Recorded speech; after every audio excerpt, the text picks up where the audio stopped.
আসসালামু আলাইকুম মালয়েশিয়া ভাইয়েরা, আপনারা কেমন আছেন? আশা করি অনেক ভালো আছেন। আজকে আপনাদের মালয়েশিয়া কলিং ভিসার নতুন আপডেট নিয়ে কিছু তথ্য আপনাদেরকে জানাবো। সাম্প্রতিক তথ্য অনুযায়ী মালয়েশিয়া কলিং ভিসা নিয়ে বাংলাদেশ ও মালয়েশিয়ার মধ্যে আবারও উচ্চ পর্যায়ে আলোচনা চলছে। গত কয়েকদিন দুই দেশের সরকার আলোচনা করেছে। বাংলাদেশের পক্ষ থেকে মালয়েশিয়ার প্রধানমন্ত্রীকে অনুরোধ জানানো হয়েছে যাতে বাংলাদেশি কর্মীর জন্য শ্রমবাজার আবার খুলে দেওয়া হয়। মালয়েশিয়ার পক্ষ থেকে বলা হয়েছে, ভবিষ্যতে কর্মী নিয়োগের ক্ষেত্রে আবারও স্বচ্ছতা নিশ্চিত করা হবে এবং কর্মীর অধিকার ও কল্যাণের বিষয়টি বিশেষভাবে গুরুত্ব পাবে। তবে এখন পর্যন্ত বাংলাদেশি সাধারণ কর্মীদের জন্য নতুন করে মালয়েশিয়ার কলিং ভিসা পুরোপুরি চালু হয়েছে এমন কোনো সরকার ঘোষণা প্রকাশিত হয়নি।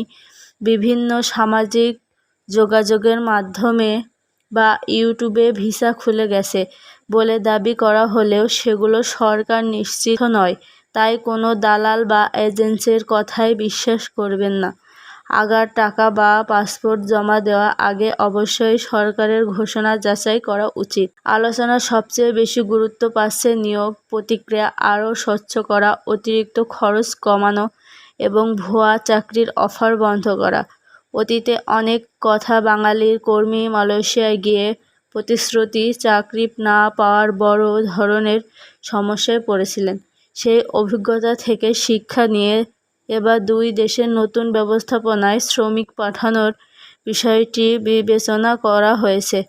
এছাড়া মালয়েশিয়া অবৈধভাবে অবস্থানরত কিছু বাংলাদেশের কর্মী বৈধকরণ এবং আটক বাংলাদেশের বিষয়ে আলোচনা হয়েছে। এর পাশাপাশি দুই দেশের অর্থনৈতিক সহযোগিতা, কর্মস্থান বাড়ানো বিষয়েও ইতিবাচক ও অগ্রগতির কথা জানানো হয়েছে। সুতরাং বর্তমান বাস্তবতা হলো মালয়েশিয়ার শ্রমবাজার পুনরায় চালুর সম্ভাবনা আগের তুলনায় ইতিবাচক হলেও এখন নতুন কলিং ভিসা চালু আনুষ্ঠানিক সরকার ঘোষণা আসেনি। সরকার ঘোষণা প্রকাশিত হলে তখনই মেডিকেল ভিসা প্রসেসিং এবং কর্ম পাঠানো অনুষ্ঠিত কার্যক্রম শুরু হবে। এর আগে কোনো ধরনের আর্থিক লেনদেন করার ক্ষেত্রে সতর্ক থাকা সবচেয়ে নিরাপদ। প্রতিদিন নতুন আপডেট পেতে এখনই সাবস্ক্রাইব করে নাও আমাদের ইউটিউব চ্যানেল। আজকের মতো এখানে শেষ করছি। ধন্যবাদ, ভালো থাকবেন।